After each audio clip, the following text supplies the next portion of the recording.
Hello learners, welcome to Edification. मैं हूं आपका दोस्त और टीचर नितेश उपाध्याय। ऑल दो कमेंट्स फ्री हैं। आप लोग कमेंट करने में पता नहीं क्यों इतना हिचकते हैं। मैंने आप लोगों से कई बार पूछा कि अगर आप लोगों को कुछ चाहिए हो, जो आप लोग चाहते हो कि हम इस पे वीडियो बनाएं, तो आप लोग कमेंट में डालें। पर आप लोगों ने तो कुछ कहा नहीं। बट खैर, मेरे कुछ स्टूडेंट्स ने मुझसे कहा कि हमें वर्ड्स की आप मीनिंग बताएं वीडियोज़ में, थोड़ा हमारा वोकेबलरी इन्हांस हो। तो मैंने उसके लिए कोशिश की है। मैंने ये पहला वीडियो बनाया है आप लोगों के पहले chapter a letter to God को लेके। तो चलिए देखते हैं इस चैप्टर में क्या डिफ़िकल्ट वर्ड्स हैं जो मुझे लगता है आप लोगों को अच्छे से समझना चाहिए। इसमें जो इजी वर्ड्स हैं बिल्कुल आसान, जो मुझे लगता है 10th के लेवल के लिए तो वो बच्चों वाली चीज़ें होंगी, तो उनको मैंने छोड़ दिया है। तो देखते हैं आप कुछ वर्ड्स जो इसमें मुझे मिले, काफ़ी थोड़े टफ, जो आपको समझने चाहिए अच्छे से। तो पहला वर्ड है क्रेस्ट। क्रेस्ट आया है शुरू में इस कहानी में। क्रेस्ट कहते हैं किसी पहाड़ी के ऊपरी हिस्से को, एक उसका जो टॉप होता है ना, वो समझ लीजिए आप। मतलब जो थोड़ा फ्लैट टाइप का हो, जिस पे कोई स्ट्रक्चर खड़ा हो सके, तो उसको क्रेस्ट कहा जा सकता है। आप इन पिक्चर्स में देख लीजिए, ये क्रेस्ट्स हैं कुछ, मैंने इन पिक्चर्स को डाला है। तो आपको मैं उम्मीद करता हूँ समझ में आ गया होगा। हिंदी में पहाड़ी की चोटी कह सकते हैं इसको, लेकिन चोटी कई तरह की होती है। एक नुकीली जो पीक होती है ना, उसको भी चोटी ही कहा जाता है हिंदी में, ठीक है। तो ये क्रेस्ट होता है। अब बात करते हैं, आगे बढ़ते हैं हम लोग। डॉटेड। डॉटेड, आप लोग डॉट समझते होंगे कि एक छोटे से बिंदु को डॉट कहा जाता है। तो ये इमेजिन कीजिए कि किसी पेज पे ढेर सारे डॉट्स हैं, तो उसे डॉटेड कहा जाएगा, यानी कि वो पूरा पेज डॉट्स से भर गया है। यानी कि जब कोई चीज़ किसी चीज़ से, मतलब कुछ स्ट्रक्चर से बहुत बिल्कुल हर तरफ चारों तरफ दिख रहे हों, बिखरे बिखरे, तो उसको कहा जाता है कि ये डॉटेड है। जैसे ये लैंडस्केप जो है, यहाँ ढेर सारे छोटे छोटे हाउस हैं, तो कह सकते हैं हम कि this scene is dotted with, या this city is dotted with small houses, या this landscape is dotted with many factories. ठीक है। अब आगे बढ़ते हैं, हम बात करते हैं डाउनपोर की। तो डाउनपोर क्या होता है कि एक बारिश आती है ना, बौछार तेज़ी से आती है, और शायद तेज़ी से चली भी जाती है, काफ़ी तेज़ आती है, और भिगा के आपको चली जाती है बिन मौसम। इसी को कहते हैं डाउनपोर। हिंदी में डाउनपोर को कहेंगे हम बौछार कह लेंगे, ठीक है। तो आगे बढ़ते हैं अब इसके आगे। अब बात करते हैं शावर की। तो डाउनपोर और शावर में थोड़ा अंतर क्या होता है कि डाउनपोर थोड़ा हैवी होता है, और शावर थोड़ा लाइट होता है, मतलब हल्का होता है। वो शावर को भी हम लोग हिंदी में बौछार कहते हैं या बूंदाबांदी कहते हैं। बूंदाबांदी ज़्यादा अप्रोप्रिएट वर्ड हो सकता है, लेकिन बौछार थोड़ी लंबी बारिश को भी कह सकते हैं शावर। उसके बाद एक वर्ड आया intimately. Intimately word actually intimate से आया है। हिंदी इसकी होती है अंतरंग। अक्सर आपने हिंदी में अगर पढ़ा हो, कहानियाँ पढ़ी हो, तो या लोगों को सुना हो, तो लोग अक्सर एक दूसरे को मिलवाते हैं किसी से कि ये मेरे काफ़ी अंतरंग मित्र हैं। जो देखिए, यही मतलब होता है इंटीमेट। अगर आप किसी के साथ आपकी दोस्ती है, इंटीमेट फ्रेंडशिप है, तो मतलब कि आप दोनों एक दूसरे को बहुत पसंद करते हैं और बहुत अच्छे से जानते हैं। लेकिन इसका एक निगेटिव मतलब भी होता है, जो आप लोग समझ लीजिए। अक्सर दो लोग, जब कहा जाता है कि वो इंटीमेट रिलेशनशिप में है, तो उसका मतलब होता है कि वो लोग, उनका अफेयर चल रहा है। तो आप इंटीमेट का यूज़ थोड़ा सावधानी से करें। आप ये कह सकते हैं कि ये मेरे इंटीमेट फ्रेंड हैं, लेकिन ऐसा ना कहें कभी कि हम इनके साथ इंटीमेट रिलेशनशिप में, हम काफ़ी इंटीमेट हैं एक दूसरे से, ठीक है। इंटीमेट कन्वर्सेशन भी होता है, जिसको अक्सर लोग कहते हैं कि हमारी प्राइवेट बातचीत है। प्राइवेट थोड़ा चीप वर्ड लगता है। इंटीमेट का ये हमारा इंटीमेट कन्वर्सेशन है। प्राइवेट कन्वर्सेशन भी कह सकते हैं, लेकिन थोड़ा अंतर क्या आ जाता है। प्राइवेट कन्वर्सेशन का मतलब होता है कि जो हम छुपा के रखना चाहते हैं। इंटीमेट का मतलब जो काफ़ी एक्चुअली बारीकियों से एक दूसरे के बारे में खुद खुद की जो बातें होती हैं ना, वो होती हैं, ठीक है। तो इंटीमेट का हो गया। इसी इंटीमेट से एडवर्ब बना है इंटीमेटली, यानी काफ़ी अंतरंगता से। जहाँ तक मुझे याद है, Lencho new his fields intimately, ऐसा कहा गया था, यानी कि अच्छे से वो जानता था अपने खेतों को। अब एक और वर्ड आया है यहाँ, सपर। सपर पहले तो डिनर के लिए ही यूज़ हो जाता था, अब नहीं यूज़ होता है, लेकिन एक्चुअली सपर और डिनर में थोड़ा सा अंतर होता है।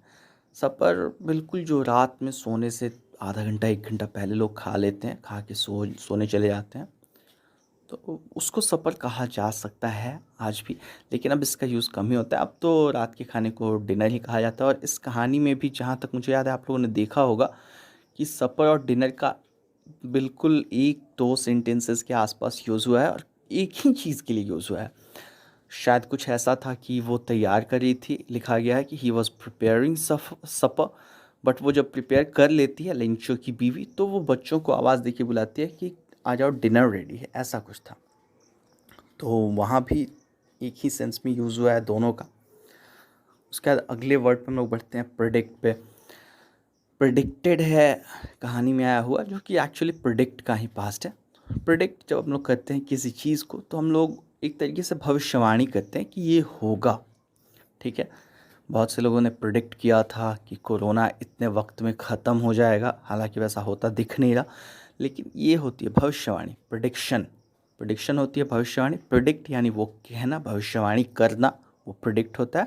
तो प्रेडिक्टेड यानी इसने भविष्यवाणी की थी, अनुमान लगाया था। अब आगे बढ़ते हम लोग, एक वर्ड है ड्रेप्ट, ठीक है। ड्रेप्ट एक्चुअली बहुत कॉमनली यूज़ होता है ना, किसी चीज़ को किसी चीज़ में लपेट देने में, लूजली। और बेसिकली क्या होता है कि जब आप किसी चीज़ को ड्रेप करते हैं, एक कपड़े को कहीं, तो आप इस तरीके से उसको लटकाते हैं या आप लपेटते हैं कि वो थोड़ा मतलब पूरा टाइटली ना हो, लूजली थोड़ा लटका रहे, ठीक है। आप जैसा इस पिक्चर में देख सकते हैं, इस इमारत के ऊपर कई सारे पीसेस ऑफ क्लॉथ्स ड्रेप्ड हैं। और ऐसा क्यों किया गया है, इसको सूरज की रोशनी से, डायरेक्ट हीट से बचाने के लिए किया गया होगा। तो यही होता है ड्रेप का मतलब। हमारे यहाँ साड़ियाँ काफ़ी पहनी जाती हैं, तो उनको भी जो पहनने का तरीका होता है, हम लोग यही कहते हैं कि ये अक्सर लोग कहते हैं कि I am wearing a sari, मतलब जब पहन रहे हों तब। पहन लेने के बाद नहीं, पहन लेने के बाद तो यही कहेंगे कि she is wearing a sari और I am wearing a sari. But जब वो पहन रहे हों, तो आप ऐसा कह सकते हैं कि she is draping a sari around her waist, ठीक है। तो ये हो जाता है। आगे हम लोग बढ़ते हैं, और क्या है वर्ड्स। एक वर्ड है रिजेंबल। अक्सर आप लोगों ने सुना होगा, लोग कहते हैं कि आप दोनों में काफ़ी रिजेंबलेंस है। तो जब दो लोगों में काफ़ी रिजेंबलेंस होती है, यानी कि वो एक दूसरे से काफ़ी रिजेंबल करते हैं, यानी कि एक दूसरे से काफ़ी, वो लोग एक दूसरे जैसे दिखते हैं, सिमिलर दिखते हैं एक दूसरे से काफ़ी, ठीक है। उसके बाद है एक्सपोज। एक्सपोजिंग शायद आया था इसमें। लेंचर के बच्चे खुद को एक्सपोज कर रहे थे बारिश में। जब किसी सरफेस को हम लोग एक्सपोज करते हैं ना किसी केमिकल में, तो इसका मतलब हम लोग उसके कांटेक्ट में लाते हैं, ठीक है। कोई चीज़ हिडन हो, उसको लोगों के सामने हम लोग लाते हैं, तो भी कहते हैं कि एक्सपोज है। पहले ये वर्ड काफ़ी न्यूज़ में यूज़ होता था स्टिंग के बाद, कि एक बड़ा एक्सपोज हम आपको दिखाने वाले हैं, मतलब कोई बड़ा खुलासा करने वाले हैं। तो ये मतलब अलग अलग होते हैं एक्सपोज के। आप ये कह सकते हैं, अगर आपकी स्किन पे सनबर्न्स आ जाए, तो आप कह सकते हैं कि my skin was expose to scorching heat. काफ़ी मतलब काफ़ी ख़तरनाक धूप में मेरी स्किन सामने आ गई थी, काफ़ी ख़तरनाक धूप के कांटेक्ट में आ गई थी, इसलिए इस पर सनबर्न्स आ गए, ठीक है। तो ऐसे यूज़ करते हैं हम एक्सपोज का। उसके बाद एक वर्ड आया है हेल। इसकी स्पेलिंग आप देखें, HAIL हेल, HELL हेल नहीं, ठीक है। इस हेल के भी कई मतलब होते हैं। ये वर्ब के तौर पे भी यूज़ होता है। अक्सर जब हम किसी को हेल करते हैं, तो इसका मतलब कि हम उसकी प्रशंसा करते हैं, ठीक है। जैसे everyone held Sachin's batting, held HAILED, HELD नहीं, HAILED। Everyone held Sachin's batting, मतलब सबने सचिन की बैटिंग की प्रशंसा की। बट यहाँ हमारी कहानी में हेल का यूज़ जो हुआ है, वो हेल नाउन है। ओलावृष्टि इसको शुद्ध हिंदी में कहते हैं। आसमान से ओले गिरते हैं, छोटे छोटे, मतलब आइस जैसे ही होते हैं वो टुकड़े, ठीक है, गोल गोल होते हैं। बारिश की बूंदें ज़्यादा कंडेंस हो जाती हैं, तो वो ओले पड़ते हैं, तो उनको हेल कहा जाता है। और जब हेल के साथ तूफ़ान हो, यानी कि तूफ़ान में हेल गिरे, तो हम उसको हेल स्टॉर्म कहते हैं, ठीक है। और वो जो ओले होते हैं, छोटे छोटे गिरे होते हैं, उनको हेल स्टोन्स कहते हैं।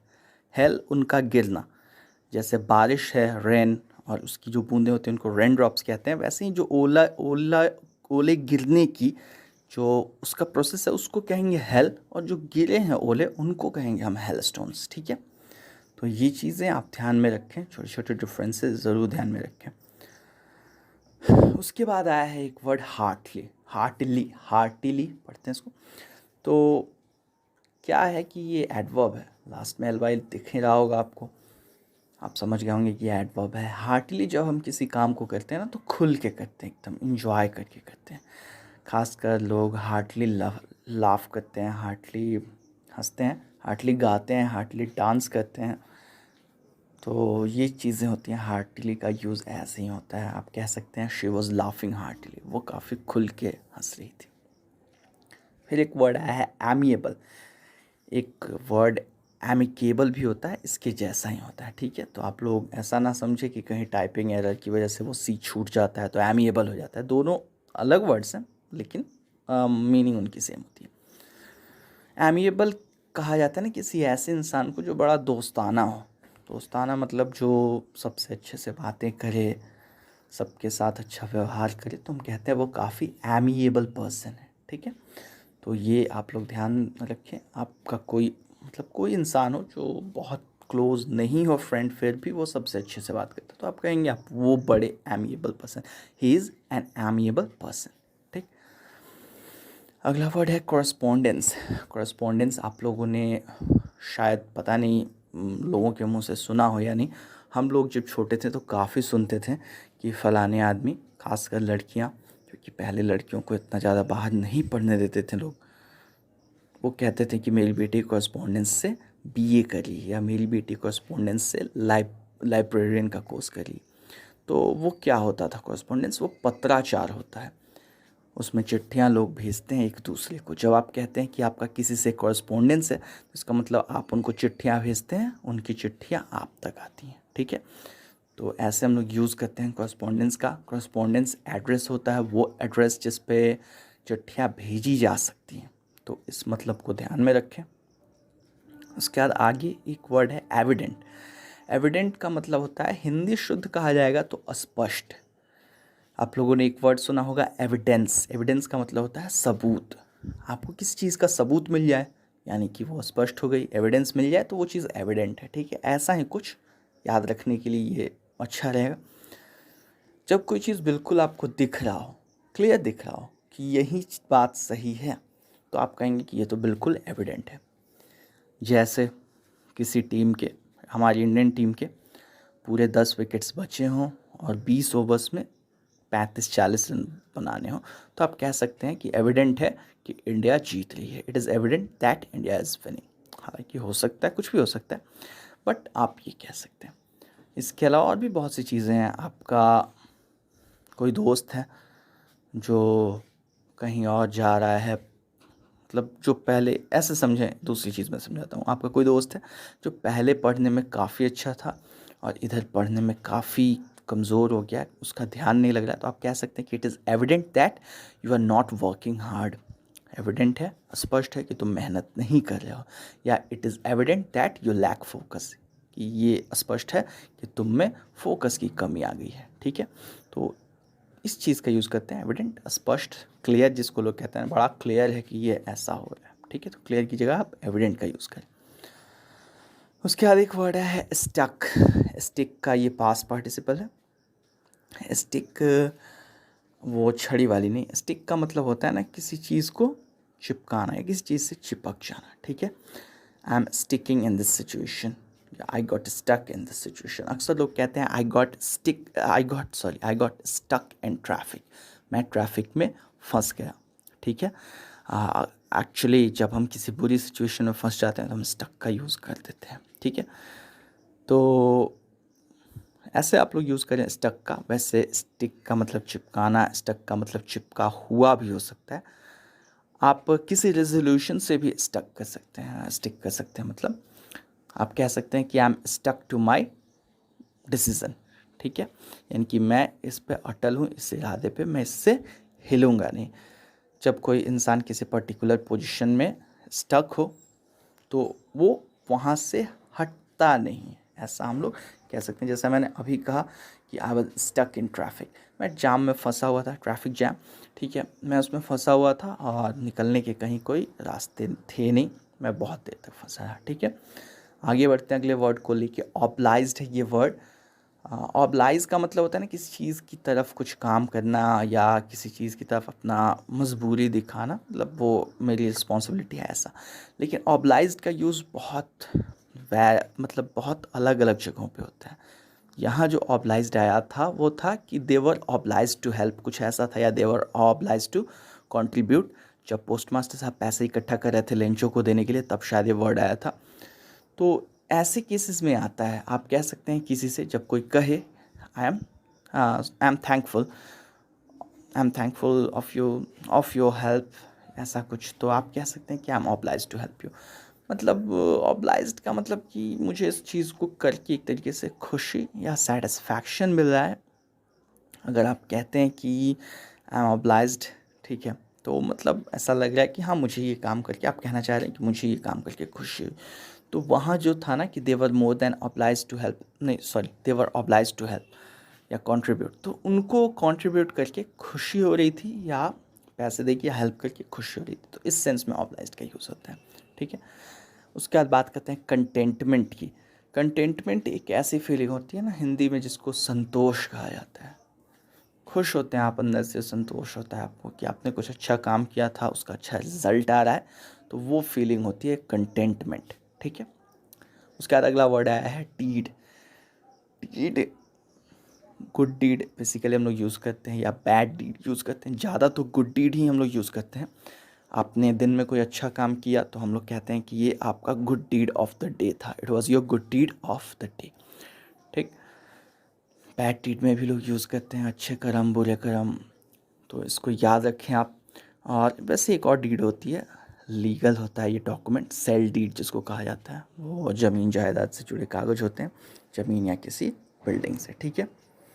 अगला वर्ड आया है डिनाइड। ये एक्चुअली डिनाई का पास्ट है। जब आप किसी चीज़ को डिनाई करते हैं यानी कि इनकार कर रहे होते हैं, आप कहते हैं कि ये सही नहीं है, आप किसी को मना भी करते हैं डिनाई कि ये काम मैं तुम्हें करने नहीं दूंगा। जैसे आप एक सेंटेंस देखें ज़रा, the mother denied her the mother denied ice cream to her children, यानी कि उन्होंने अपने बच्चों को आइसक्रीम खाने से मना कर दिया, ठीक है। ऐसा यूज़ आप कर सकते हैं डिनाई का, ठीक है। When they asked me if I was going to help them, I denied. जब उन लोगों ने मुझसे पूछा क्या मैं उनकी मदद कर सकता हूँ या करने जा रहा हूँ, तो मैंने इनकार कर दिया। आप ऐसा यूज़ कर सकते हैं डिनाई का, ठीक है। आगे बढ़ते हम लोग, एक वर्ड है रिंकलिंग। आप लोगों ने अक्सर सुना होगा रिंकल्स पड़ गए हैं, लोग कहते हैं झुर्रियों को कहा जाता है, चेहरे पे जो लाइंस आ जाती हैं उनको। रिंकलिंग होता है ना उनको लाना। ये वर्ड आया था जब वो लेटर लिख रहा है पोस्ट ऑफिस में, या शायद हाँ लेटर पोस्ट करने जाता है, तो रिंकलिंग आती है उसके चेहरे पे, वो ढेर सारी चीज़ें सोच रहा है, अपनी भौं सिकोड़ के अपने फेस पे ढेर सारे फेशियल एक्सप्रेशंस ला के, तो रिंकलिंग होती है, ठीक, उसको कहा जाता है रिंकलिंग। एक वर्ड है अफिक्स्ड। अफिक्स का ये पास्ट है। अफिक्स का मतलब होता है ना किसी चीज़ को किसी चीज़ से चिपकाना। आप लोगों ने फॉर्म्स अगर भरे होंगे तो हाँ आप लोगों ने देखा होगा राइट हैंड साइड टॉप पे एक रेक्टेंगल बना होता है जो कि मोस्टली तो स्क्वायर होता है, वहाँ लिखता है affix your recent photograph here, यानी कि आप अपनी ताज़ा एक तस्वीर यहाँ चिपकाएं, तो ये मतलब होता है अफिक्स का। अफिक्स्ड यहाँ पास्ट में यूज़ हुआ, उसने कोई चीज़ चिपकाई, शायद Lencho affix the stamp on the envelope, ऐसा था, ठीक है। उसके बाद एक वर्ड आया है ब्लो। इस ब्लो के तो कई यूजेस हैं, लेकिन यहाँ इस लेटर टू गॉड चैप्टर में जो ब्लो आया था, affix the stamp with the blow of his fist, अगर मुझे याद है तो यही सेंटेंस था, ठीक है। तो यहाँ था प्रहार, वार, ठीक है। जब आप किसी मतलब कहा जाता है ना उसने काफ़ी खतरनाक ब्लो झेला, इंग्लिश में हम लोग कहते हैं ही लैंडेड अ लीथल ब्लो, उसने एक भयानक प्रहार किया, जिसने जिसने किया उसके लिए हम लोग कहते हैं ही लैंडेड अ लीथल ब्लो, ठीक है।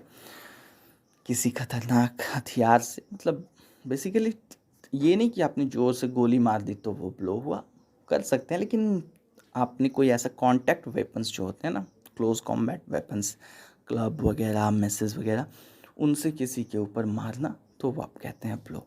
ठीक है, मुक्का मारना। ठीक। पंच, पंच आमतौर पे चीज़ों के साथ जब यूज़ होता है ना तो हम लोग कहते हैं गुच्छा। जैसे ये अंगूर का गुच्छा, ये फूलों का गुच्छा, ये चाबियों का, और ये केलों का गुच्छा। ठीक है, इन सब के लिए यूज़ होता है पंच। लेकिन अक्सर हम लोग कहते हैं बंच ऑफ फलाना ढिमाका, कुछ एडजेक्टिव लगा के कुछ खास तरह के लोगों के ग्रुप को कहते हैं। जैसे कुछ लोग हैं जो बहुत बुरे हैं तो आप कह सकते हैं they are bunch of evils. ठीक है, यहाँ इस सेंटेंस में आया था, हाँ लास्ट में वो कहता है they are bunch of crooks, post office के एम्प्लॉयज़ को। बंच ऑफ क्रुक्स यानी कि ये सब ठग हैं, एक ही जैसे हैं, सब के सब क्या हैं, ठग हैं। ठीक है, तो आप याद रखिएगा बंच को वैसे तो गुच्छा होता है, इंसानों के लिए एक ग्रुप को बताने के लिए आता है। दे वर बंच ऑफ क्रुक्स। अब आ गया क्रुक वर्ड। क्रुक कहा जाता है ना जो काफ़ी बेईमान इंसान हो या गुंडा हो, लफंगा हो, उसको कहते हैं हम लोग क्रुक। ठग, उठाई गिरा, इन सबको क्रुक कहते हैं हम लोग। वैसे ही इज़ अ क्रुक आप कह सकते हैं कि वो गंदा इंसान है, बदमाश इंसान है, ठग है, बेईमान है। ठीक। तो वैसे आप क्रुक का यूज़, क्रुक का तो नहीं लेकिन क्रुकेड का यूज़ करते हैं। बहुत लंबे वक्त तक मैं क्रुकड पढ़ता था उसको, लेकिन ईडी लगा के क्रुकेड पढ़ा जाता है। टूटी हुई टेढ़ी मेढ़ी नाक को कहा जाता है। लोगों के कोई हाथ पैर टूटे हो तो उनको भी कहा जाता है क्रुकेड, ऐंठे हुए। ठीक है, तो यही हैं इस रिलेटेड टू गॉड में आए हुए सारे वर्ड्स। मुझे लगता है अच्छे से मैंने आपकी मीनिंग समझा दी। अगर अच्छे से समझ में आया हो तो आप लोग लाइक का बटन दबा सकते हैं, कोई पैसे तो लगने नहीं है। नहीं अच्छा लगा हो तो डिसलाइक ही दबा दीजिए। कमेंट करके ज़रूर बताइए कैसा लगा वीडियो। अच्छा लगा हो तो लाइक कीजिए, डिसलाइक कीजिए, सब्सक्राइब ज़रूर कीजिए चैनल को, क्योंकि मैं धीरे धीरे ही सही लेकिन अच्छा कंटेंट डाल रहा हूँ धीरे धीरे। तो मिलते हैं अगले वीडियो में, तब तक के लिए stay safe, take care and keep learning.